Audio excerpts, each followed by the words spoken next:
They warned me about the basement on my first night. Not HR. Not hospital security. The senior janitor. A man named Walter who smelled faintly of bleach, cigarette smoke, and the kind of exhaustion you only earn after decades of night shifts under fluorescent lights. He handed me a ring of supply keys, pointed toward a long service hallway, and said, almost casually, "Stay out of the basement after midnight, and never ignore the rules." That was it. No explanation. No dramatic pause. Just a tired old man delivering the sentence like he was reminding me where the mop buckets were kept. I laughed. Actually laughed. Because come on. It was a hospital. A huge old city hospital, sure, built sometime in the 1940s, with endless corridors and elevators that groaned like dying animals, but still a hospital. Not a haunted asylum. Not some abandoned paranormal hotspot from a late-night Reddit thread. Just my new job. Night janitor. Minimum supervision, better pay differential, quiet hours. Simple. At least that's what I thought. If this sounds unbelievable already, I get it. Trust me, I know exactly how these stories sound. You hear hospital basement, and your brain immediately fills in ghosts, experiments, screaming patients, all the usual horror cliches. I thought the same thing. Until I worked there. Until I learned why the day staff never talked about night cleaning. And why certain doors in that building stayed locked for reasons nobody would explain. My shift started at 10 p.m. The hospital was strangely peaceful at that hour. Soft monitor beeps in distant rooms. Muted conversations at the nurses' stations. The smell of disinfectant and overheated machinery hanging in the air. Normal. Boring even. Walter walked me through supply closets, disposal procedures, cleaning logs. Ordinary orientation stuff. The kind you forget 5 minutes after hearing it. Eventually, we passed a pair of heavy gray doors marked basement access, authorized staff only. As we walked by, I heard something. Faint. Metal scraping against concrete. Then what sounded almost like wheels rolling somewhere far below. I slowed down. Laundry, I asked. Walter didn't answer immediately. He just kept walking. A few seconds later, without looking back, he muttered, "Doesn't matter what you hear after midnight." That should have bothered me more than it did. But new jobs make you want to seem normal. Professional. Not the guy jumping at strange sounds in old buildings. So I followed him down the corridor, still thinking the basement warning was nothing more than tired hospital superstition. Then he showed me my cleaning route. Night shift janitorial work is 90% routine and 10% convincing yourself the noises you heard have perfectly reasonable explanations. My job was simple. Empty trash. Mop hallways. Sanitize patient rooms after transfers or discharges. Refill sanitizer dispensers nobody noticed until they were empty. Repeat for 8 hours beneath lighting designed, apparently, by people who hated the human soul.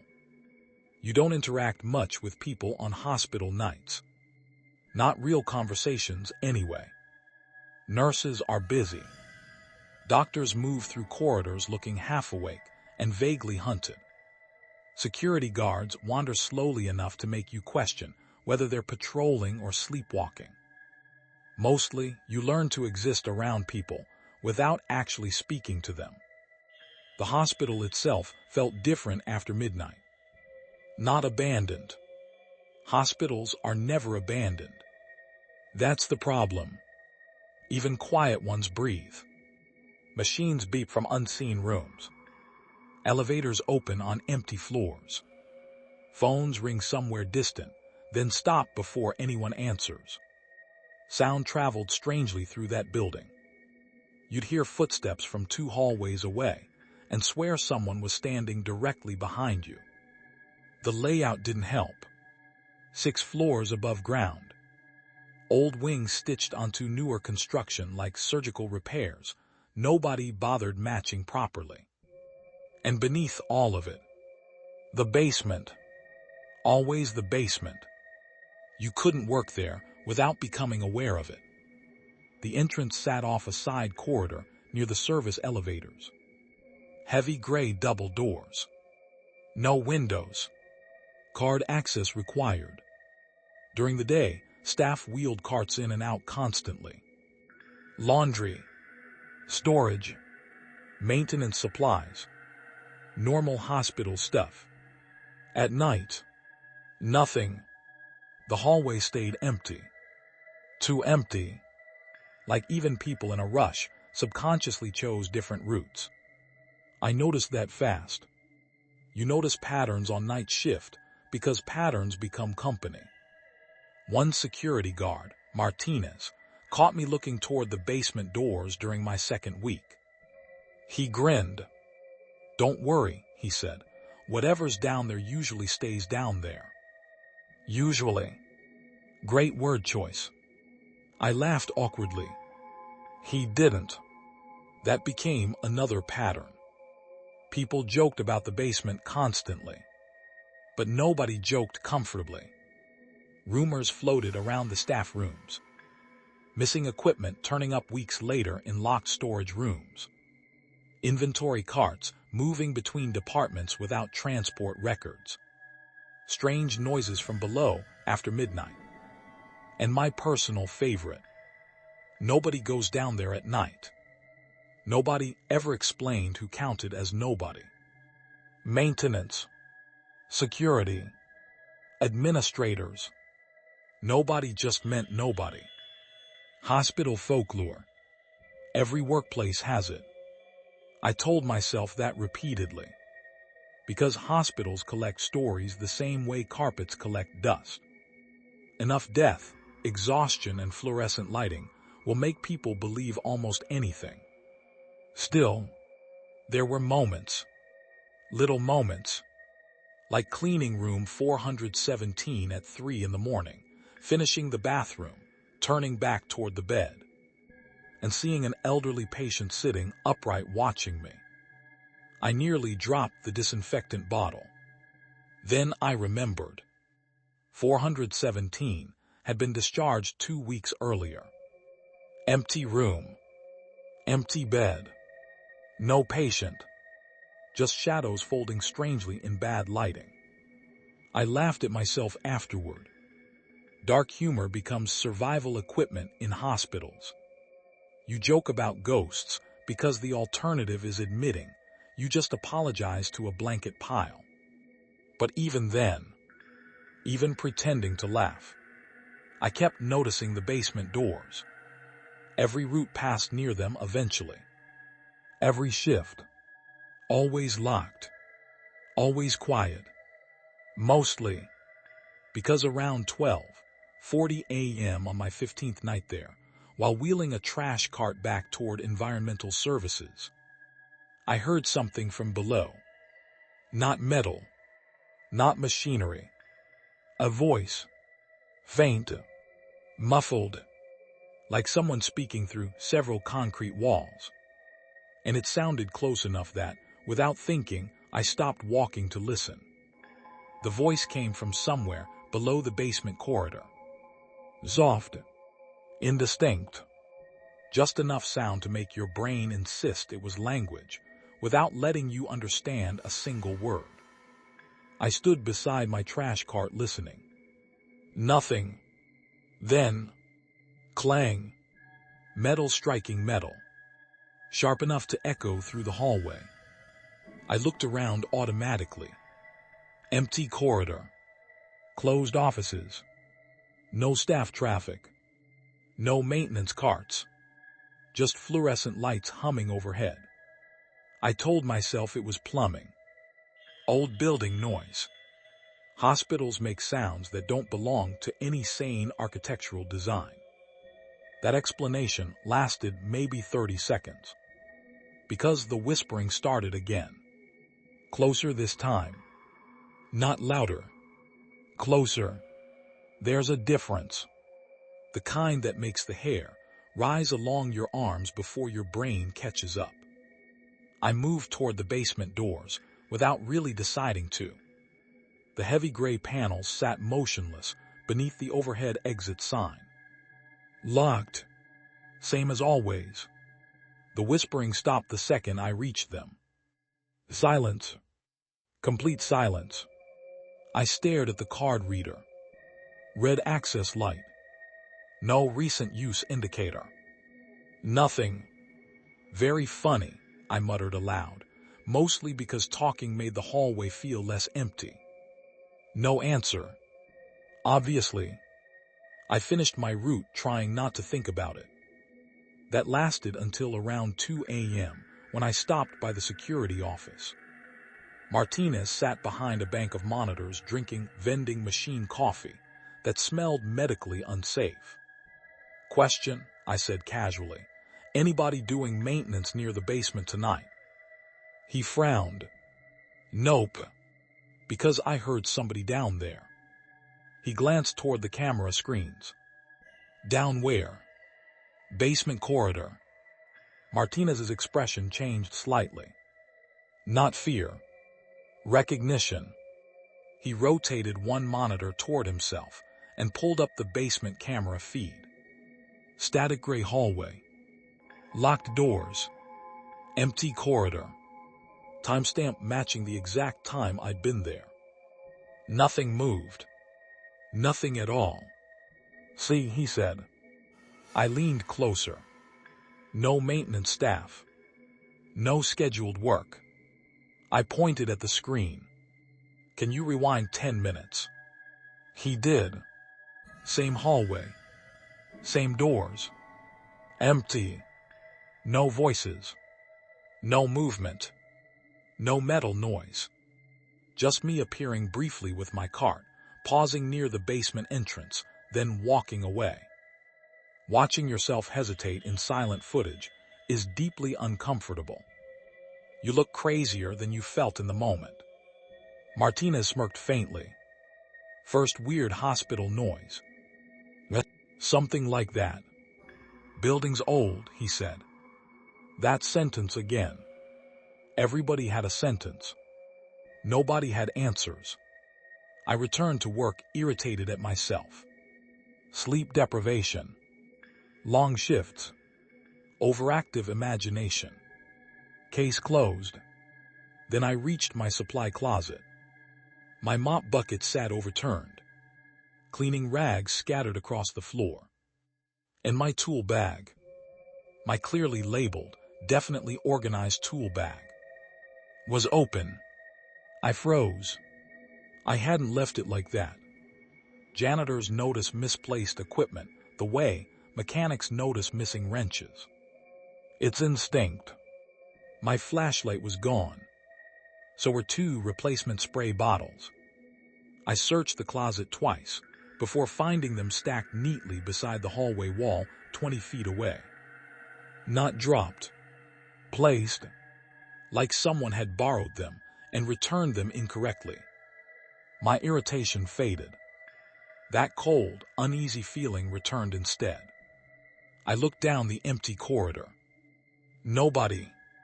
No footsteps. No cleaning staff. Nothing. Then came another sound. Rattle.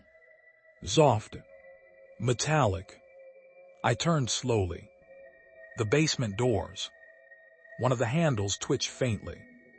Not dramatically. Just enough movement to notice. The doors remained closed. The access light stayed red. But the handle moved again. Tiny vibration. Like someone testing the lock from the other side. I stood perfectly still. Waiting. Breathing shallowly. Another rattle. Longer this time. My rational brain started throwing explanations desperately into the room. Air pressure. Faulty latch. Old hinges. but old hinges don't test door handles. I backed away from the entrance. Not running. Definitely not running. Just strategically increasing distance. By morning, I had stopped laughing about Walter's warning. The rules weren't office superstition. Not entirely. Something was happening around that basement. Something serious enough that staff avoided discussing it directly. And instead of doing the smart thing, accepting that and minding my own business, I let curiosity win. Because once you realize everyone around you knows part of a secret, you start needing to know the rest. The next night, before my shift officially began, I headed toward hospital records. I wish I could tell you I did the smart thing after the basement door rattled. Reported it, finished my shift, stayed upstairs like every sane employee in that hospital. Instead, I started digging. Hospitals keep records on everything. Broken machines, medication errors, maintenance requests. Dead light bulbs probably had paperwork. So during lunch breaks and quiet hours, I started combing through old archives in the administrative office. At first, it looked harmless. Old floor plans, renovation documents, utility maps. Then I found the original blueprints. The basement wasn't just a basement. Under the current storage level were sealed maintenance corridors, unused utility tunnels, hidden supply rooms marked for departments that no longer existed. Some passages didn't even connect logically to the rest of the building. One hallway simply ended beneath the morgue. Another ran underneath the surgical wing and disappeared into a blank space with no label. No room number. No purpose. Just empty white space on official blueprints. That bothered me more than it should have. Hospitals don't build mystery rooms.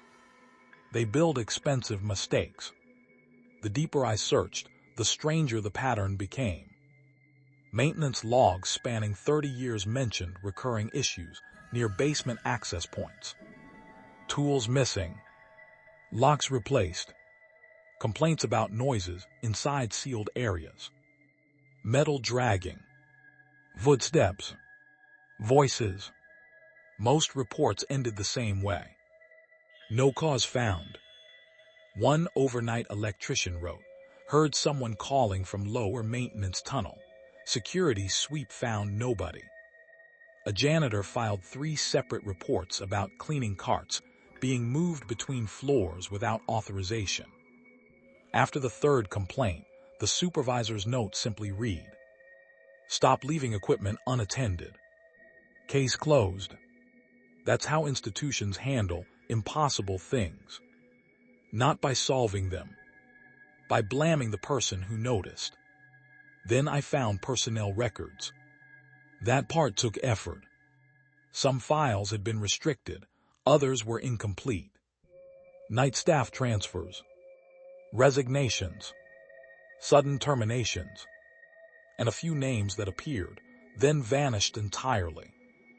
One janitor worked 7 years of night shifts. Strong evaluations, no disciplinary history. Then his record ended mid-year without resignation paperwork, exit interview, or termination notice. Just gone. Another maintenance worker was listed absent after a late basement repair assignment. No follow-up notes. No explanation. Like someone had deleted the conclusion, but forgotten to erase the beginning. You want the truth. That's when I stopped believing in coincidence. And then I found the journal. Old spiral notebook, water damage, no employee name on the cover. It had been shoved inside a box of outdated maintenance inventories. Most entries were mundane. Supply counts, broken elevators, complaints about management. Then the tone changed. Short entries, messier handwriting, repeated references to the rules. Not rules for cleaning, not hospital policies. Different rules. Never answer voices below level B. If you hear tools moving, count them before touching anything. Do not stay after midnight near the south access door. No explanations. No context. Just instructions written like survival notes. The last readable entry said, "The rules aren't superstition, they're containment." That word stuck with me. Containment. Not protection. Not safety. Containment. Like the hospital wasn't healing something. It was keeping something contained. I know how insane that sounds. Trust me, I replayed every rational explanation imaginable. Pranks, hidden squatters, staff folklore mutating over decades. But the records were real. The missing files were real. The erased reports were real. And somewhere beneath that hospital, behind locked basement doors everyone pretended not to notice, there was a pattern stretching back longer than my employment, longer than most of the staff still working there. I was only seeing pieces of it. But pieces were enough. Enough to know the warnings weren't jokes. Enough to know people had learned these rules the hard way. And enough to make me understand something I should have respected much sooner. The night of my first real encounter was getting closer. I just didn't know it yet. I didn't go to the basement intending to be brave. That's important. People hear stories like this and imagine curiosity winning over fear, like I marched downstairs with a flashlight and a hero complex. No, I went because I wanted proof. Proof the noises had a source. Proof the journal belonged to a paranoid old employee who'd spent too many years breathing disinfectant fumes. It was just after 12:30 a.m. Quiet shift. Rain tapping softly against upper windows, half the hospital asleep, the other half pretending not to be. I brought a mop bucket with me. Not because I planned on cleaning. Because carrying cleaning equipment made me feel less stupid standing near a locked basement door after midnight. The basement entrance sat at the end of a service hallway most patients never saw. Dim fluorescent lights, scuffed walls, the kind of corridor that always felt colder than the rest of the building. I didn't get too close. That had been my compromise with common sense. Observe from a distance. 5 minutes. Then leave. Simple. For a while, nothing happened. Just silence. I actually started feeling embarrassed. Then I noticed the light. Thin. Weak. Barely visible beneath the basement door. At first I assumed someone had forgotten to shut off maintenance lighting. Normal explanation. Safe explanation.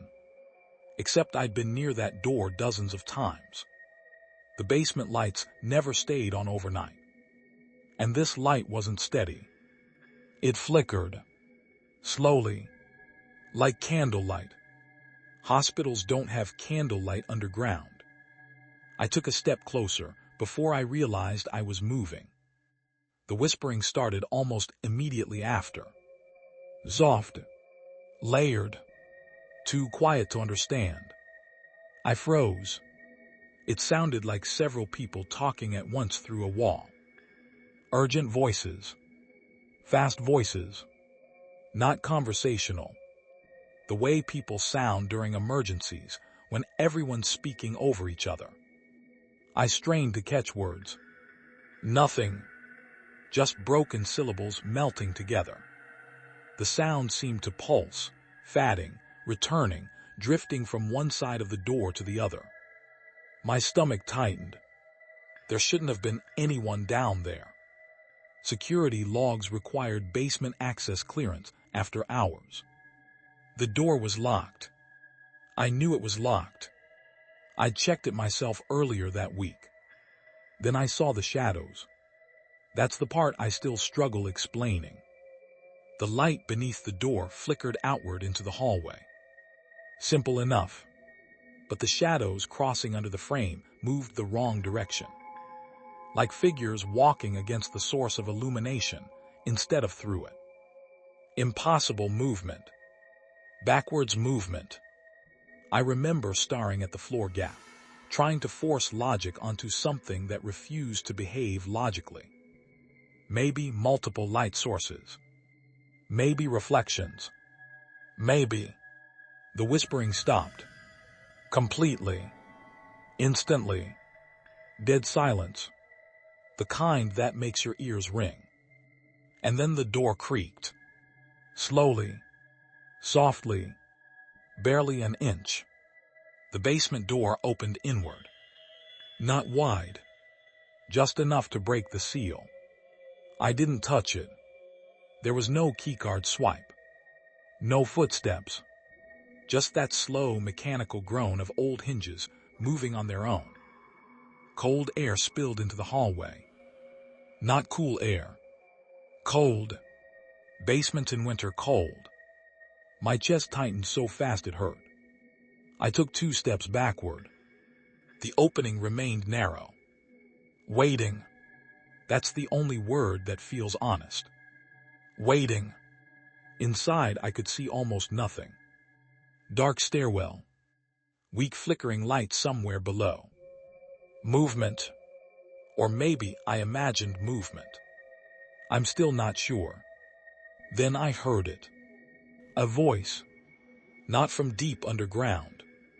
Not hidden inside the whispers. Close. Right near the doorway. Low enough I almost doubted hearing it. Help. One word. Thin. Human. And every survival instinct I had screamed the same thing. Don't go closer. The journal. The warnings.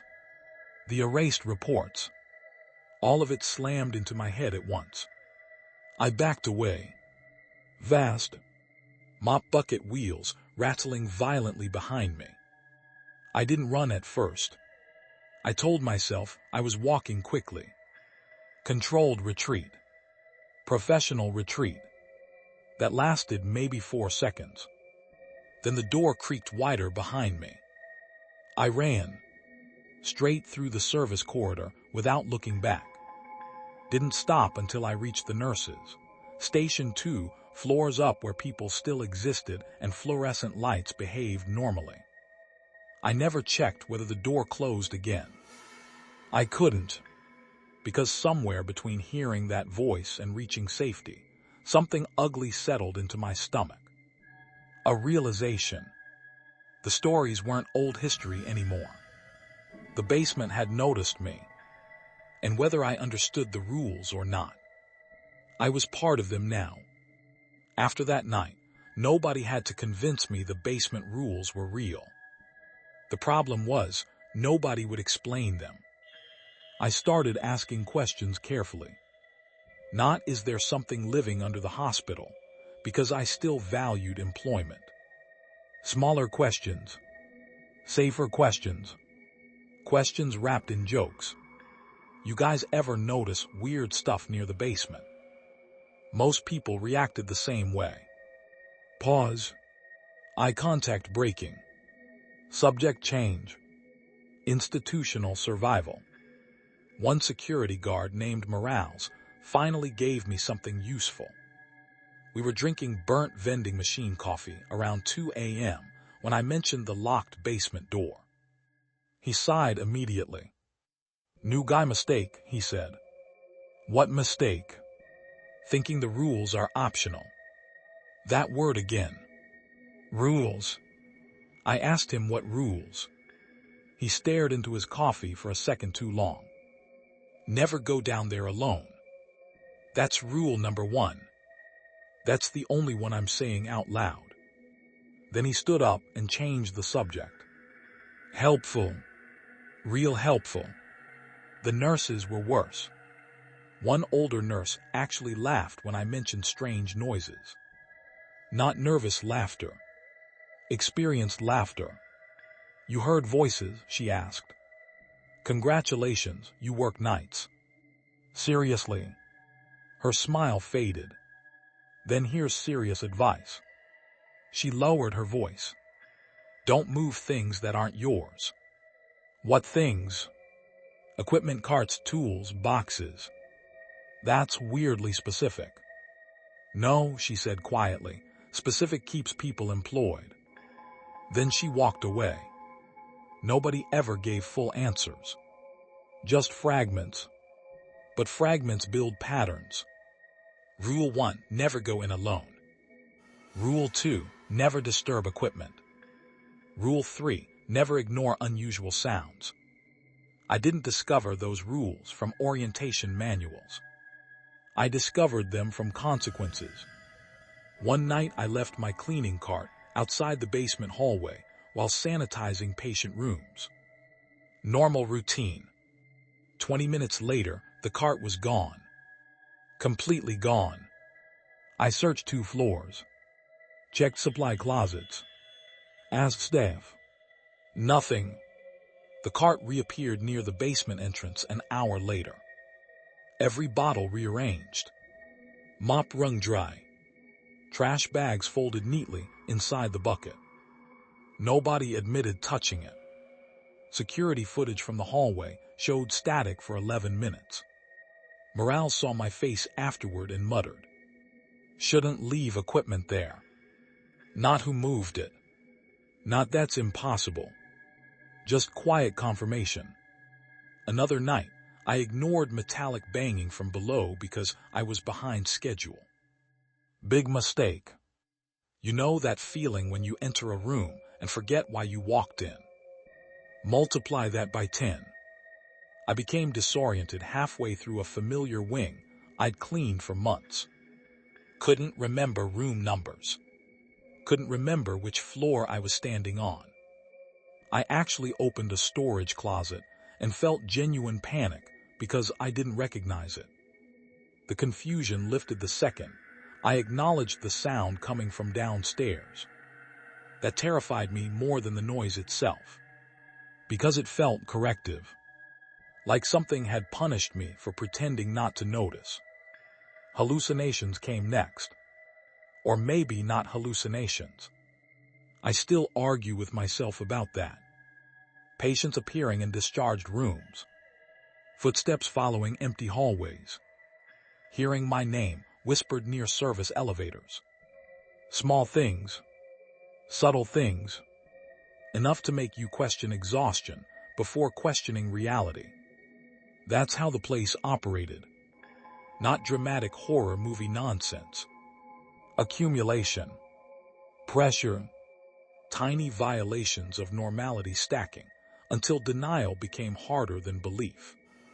One night, I confronted Morales again. Who's enforcing these rules? He actually looked angry. Don't ask that. You already believe them. That doesn't mean I need answers. You're scared. Yeah, he snapped. That's why I'm still employed. Silence hung between us. Finally, he said, quieter this time. The basement doesn't like being ignored. I waited for him to laugh. He didn't. If you've never worked nights, this part may sound ridiculous. I know that. But if you ever do work nights, in hospitals, warehouses, empty buildings where routines outnumber daylight, listen carefully. Some rules aren't policies. Some rules exist because enough people learned the alternative firsthand. And the worst part, by then I wasn't satisfied knowing the rules existed. I wanted to know what enforced them. Because missing tools and whispered warnings weren't enough anymore. I needed to see the mechanism, the thing behind the rules, which, in hindsight, was exactly the kind of curiosity the basement had been waiting for. The rule I broke wasn't dramatic. No seance. No midnight dare. I left a mop in the wrong place. That's it. Stupid, ordinary mistake. The kind people make during 12-hour night shifts when their brains are running on caffeine, bleach fumes, and bad decisions. I'd been cleaning near the lower maintenance corridor when an emergency spill call pulled me upstairs. Fast cleanup, nurse impatient, usual chaos. I abandoned my cart near basement storage and forgot the mop inside one of the supply rooms. Didn't remember until nearly 40 minutes later. Annoying. Embarrassing. Normal. I headed back downstairs expecting mild inconvenience. Instead, I walked into silence so complete it felt staged. The service hallway looked wrong immediately. Not visibly wrong. Subtly wrong. Like entering your childhood home after someone moves the furniture half an inch. The fluorescent lights seemed dimmer. The air colder. The basement door sat at the end of the corridor, exactly where it should be. But somehow closer. I hate saying that. Closer without moving.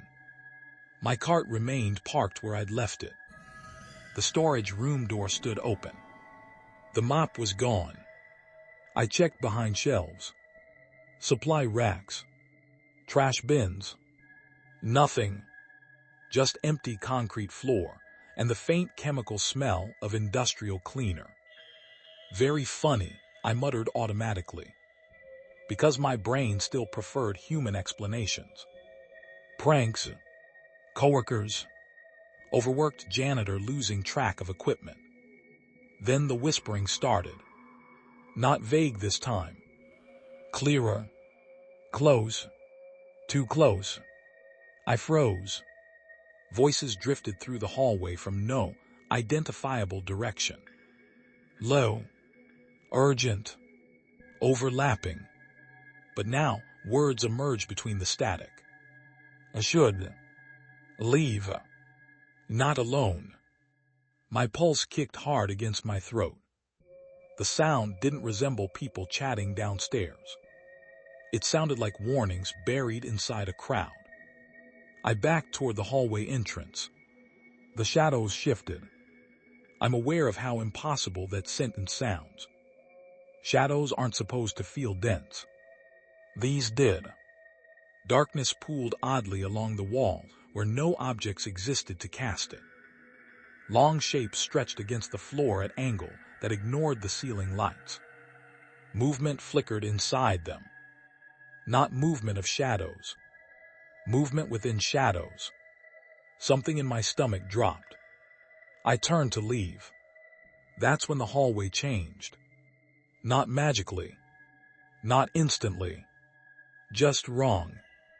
The nurses' station should have been 30 seconds away through a left turn past medical storage. Simple route. I knew this hospital better than my own apartment. But after taking the turn, I found myself staring at the radiology corridor. Wrong wing. Wrong floor layout. I stopped walking. Turned around. Service hallway behind me. Basement door visible again. Impossible. Nope, I whispered. Real professional police-style investigation there. Nope. I tried another route. Faster this time. Past supply closet. Right turn. Emergency stairwell. Except the stairwell door opened into the same damn service corridor. Cold air touched the back of my neck. Not a draft. A sensation. The unmistakable feeling of being observed from very close range. The basement door stood slightly open. I had not opened it. I know I hadn't. Whispering flowed softly from the crack. Closer. Watching. Do. I laughed. Short, nervous, completely involuntary. You know what crossed my mind? Hospital security. Those cheerful little patrols, checking badges and parking violations. For the first time, I honestly wondered if security's real job had nothing to do with humans. Dark thought. Not comforting. I started walking fast without pretending calm anymore. The corridors resisted in small, impossible ways. Wrong door placements. Lights failing exactly ahead of me. Turns leading someplace almost, but not quite familiar. The hospital wasn't becoming a maze. It was becoming selective. guiding, correcting, leading me closer, always closer. And beneath the fear, a realization slowly took shape. I hadn't simply misplaced equipment. I'd violated something, broken procedure, crossed a line I didn't understand. By the time I finally stumbled into an occupied nurse's station under normal lighting, sweat cold on my back, one truth felt painfully obvious. The rules had consequences, immediate consequences, and whatever enforced them wasn't passive. It watched, it adapted, it knew when someone stepped out of line. I should have backed off after that. Any rational person would have. Instead, I started planning. Because fear can do something dangerous to curious people. After enough unanswered questions, survival stops looking like avoidance. It starts looking like confrontation. I didn't go back to the basement because I was fearless. I went back because fear had stopped being useful. Once you've watched familiar hallways rearrange themselves around a locked door, normal denial becomes exhausting. So I made a plan. Phone camera, flashlight, audio recorder app running. If something was enforcing those rules, I wanted evidence. Not stories. Not rumors whispered over vending machine coffee. Proof. It was 1:12 a.m. when I returned to the service corridor. Empty building sounds echoed softly through distant ventilation. The basement door waited at the end of the hallway exactly as always. Closed. Motionless. Almost ordinary. That irritated me. The hospital had this talent for looking harmless immediately after terrifying you. I activated my recorder and walked forward. The temperature dropped gradually with each step. Not dramatically. Just enough for goosebumps to crawl along my arms. The basement door stood unlocked. That alone nearly stopped me. I hadn't unlocked it. Security definitely hadn't unlocked it. But the handle turned easily under my hand. The stairwell beyond disappeared into weak industrial lighting and long shadows. I didn't go all the way down. Not yet. Halfway. Observation point. That was the agreement I'd made with myself. Halfway down, I noticed movement below. Cleaning equipment. A supply cart rolled slowly across the basement floor. No person pushing it. My breath caught. A mop bucket followed behind it, wheels squealing softly against concrete. The equipment moved with deliberate purpose. Not drifting. Not falling. Working. Organizing. I raised my phone camera with shaking hands. The flashlight beam slid across basement storage shelves. That's when I saw the belongings. Dozens of them. Old janitor uniforms folded neatly. Flashlights. Radios. Coffee mugs. Cleaning carts lined carefully against one wall. Dust covered. Undisturbed. Some looked decades old. Employee name tags still attached. Preserved. Not discarded. Stored. Like someone or something had been collecting night workers. My stomach turned. The journal. The missing records. The vanished personnel files. Suddenly, those weren't abstract mysteries anymore. They had weight. Physical evidence. Then the shadows gathered. That's the only description I have. The darkness near the far maintenance corridor thickened unnaturally. Shapes stretched upward where no body should have existed. A figure began separating itself from the surrounding shadow. Humanoid. Roughly human height. Not solid. More like absence shaped into the outline of a person. I couldn't see a face. Just layered darkness moving where features should have been. My flashlight flickered violently. The temperature dropped again. Equipment across the room stopped moving all at once. The silence became unbearable. Heavy, pressurized, like the air itself expected obedience. I should have run. Instead, I whispered, "What are you?" Stupid question. The kind horror movie audiences yell about. But exhaustion, fear, and obsession make people dumb. The figure didn't answer. Not verbally. The pressure in the room changed. My ears rang sharply. Every instinct screaming inside me suddenly narrowed into one overwhelming command. Be quiet. Not heard. Felt. Imposed. My throat tightened so hard I physically couldn't speak.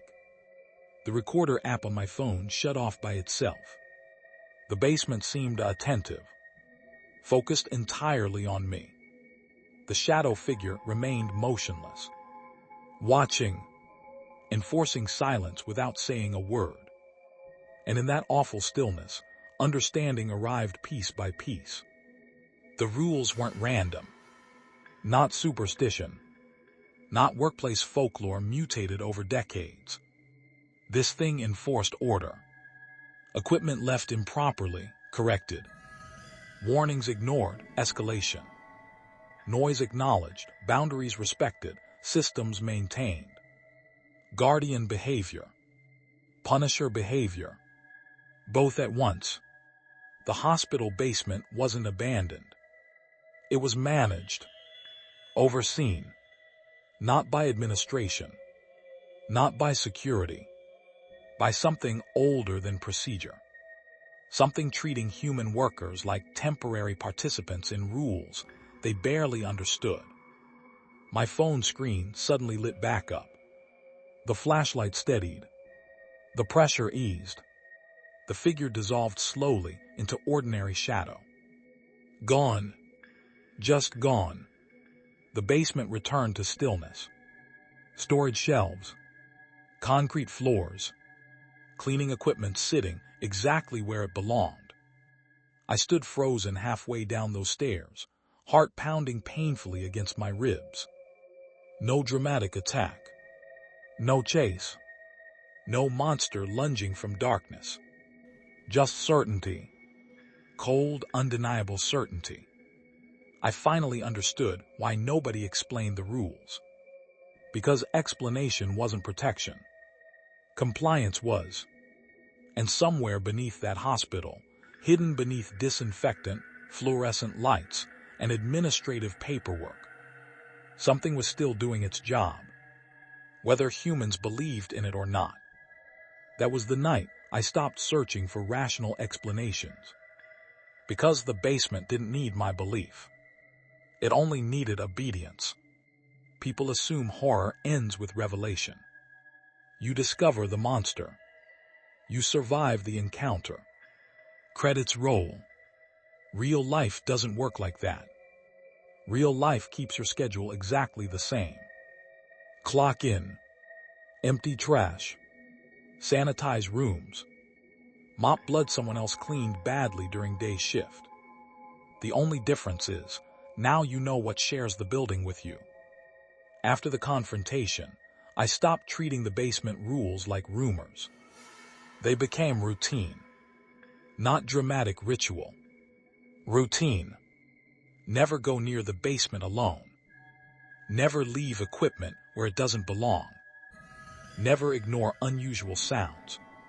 Simple rules. Annoyingly simple.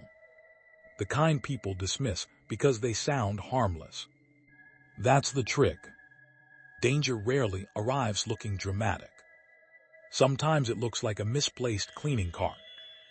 I changed the way I worked. Same routes every night. Same timing. Same equipment checks. I counted tools automatically, without realizing I was doing it. If I heard metallic sounds from below, I acknowledged them. Not aloud. Just acknowledgement. Recognition. I avoided certain hallways after midnight because experience taught me they felt wrong. Colder. Quieter. Attentive. You can judge me for that if you want. I probably would have judged me too before taking this job. But night workers learn something daytime people don't. Buildings develop behavior, patterns, personalities. Most are harmless. Some demand cooperation. The strange part: following the rules actually worked. The hallucination-like incidents decreased. No more missing hours. No more corridors subtly rearranging themselves around me. The hospital became manageable again. Not normal. Never normal. Manageable. That realization bothered me more than the entity itself, because it forced me to accept something uncomfortable. The thing beneath the hospital wasn't hunting randomly. It wasn't evil in the simple movie monster sense. I know that sounds insane after everything I've described. But hear me out. Predators don't create procedures. Predators don't organize equipment. Predators don't preserve decades of abandoned belongings like archived records. What I encountered enforced structure. Order. Boundaries. Brutally, yes. Unforgivingly, absolutely.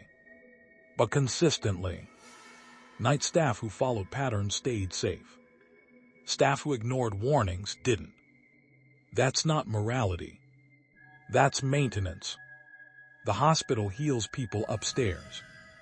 Something else maintains rules downstairs. I don't pretend to understand why. Maybe nobody understands why. Maybe the old employees who started those whispered warnings figured out the same thing I did. You don't need complete understanding to survive a system. You just need respect for its consequences. So yeah, I obey. Happily. If a voice echoes faintly from a sealed corridor, I don't investigate. If equipment appears moved, I correct it without asking questions. If security avoids certain conversations, I let them. Call it superstition. Call it trauma. Call it professional adaptation. I call it staying employed and alive. And before you type comments about exhaustion, stress, sleep deprivation, believe me, I've rehearsed every skeptical explanation available. I still do. That's the annoying thing about surviving something impossible. Your rational brain keeps filing complaints long after your instincts accept reality. But if you ever work nights, somewhere old enough to have forgotten parts of itself, pay attention to the unwritten rules. The weird routines senior staff refuse to explain. The warnings disguised as jokes. The places everyone avoids without openly admitting why. Because rules like these don't survive decades by accident. Someone learned them first. Usually the hard way. And whether you believe in unseen dangers or not, your belief is rarely the important part. Compliance is. That's the lesson the basement taught me. Not comfort. Not answers. Just vigilance. Routine. Obedience. Because down there, safety isn't about courage. It's about knowing chaos exists and choosing every single night not to invite it closer. And that brings me to the warning I actually wanted to leave you with. I still work nights. Different building, different city, different basement. Before anybody asks, no, I didn't quit janitorial work after what happened. Bills don't care about trauma. Rent doesn't accept supernatural explanations. Life has this ugly habit of continuing after the part that should have broken you. But I work differently now. I notice locked doors. I pay attention to sounds most people ignore. And if someone who's worked a place longer than me gives me a rule, a weird one, a stupid one, a rule that makes absolutely no logical sense, I follow it. Immediately. No questions. That's my confession. You can laugh at that if you want. A year ago, I would have laughed too. Hospitals are built on routines, charts, Schedules, sanitation logs, everything labeled, documented, controlled. We like believing buildings like that are predictable, safe. But night shifts teach you something daytime people never understand. Places change after midnight. Not physically, not in ways you can point to on a blueprint. The atmosphere changes. The silence changes. You start realizing some areas feel occupied even when they're empty. Some hallways want you to keep moving. Some doors shouldn't be open just because you technically have the key. And some rules exist because somebody else learned the hard way what happens without them. I never told management everything. What exactly was I supposed to say? Your basement has an invisible custodian made of shadows and missing equipment. Good luck explaining that in an incident report. But I noticed something after my confrontation downstairs. The nurses stopped complaining about disappearing supplies. Security stopped getting unexplained motion, alerts near maintenance storage. The strange noises became rarer. Not gone. Just quieter. Controlled. Like something had returned to its proper routine. Maybe that thing down there was never hunting us. Maybe it was maintaining something. Guarding something. Enforcing boundaries nobody alive remembers creating. I don't know. And honestly, I stopped needing answers. Answers are overrated. Rules keep you alive. That's enough. If you're listening to this thinking I'm insane, that's fine. I hope you never experience the kind of night that changes your opinion. But if you ever work nights, hospital, warehouse, hotel, office building, doesn't matter, and the longtime staff quietly tell you there's an area nobody enters after certain hours. Listen. If they tell you not to disturb something, don't. If they tell you there are rules nobody breaks anymore, ask yourself why. Because experienced workers don't invent rituals for fun. Fear is expensive. Superstition costs time. Rules survive because consequences survive. And maybe, just maybe, every old building has a place hidden somewhere beneath its routine. A room, a corridor, a basement level quietly carrying out work nobody fully understands. You won't see it during orientation. Nobody will put it in the employee handbook. But it'll be there, waiting. So if you ever work nights, and someone tells you the basement has rules, believe them. And never ever cross them.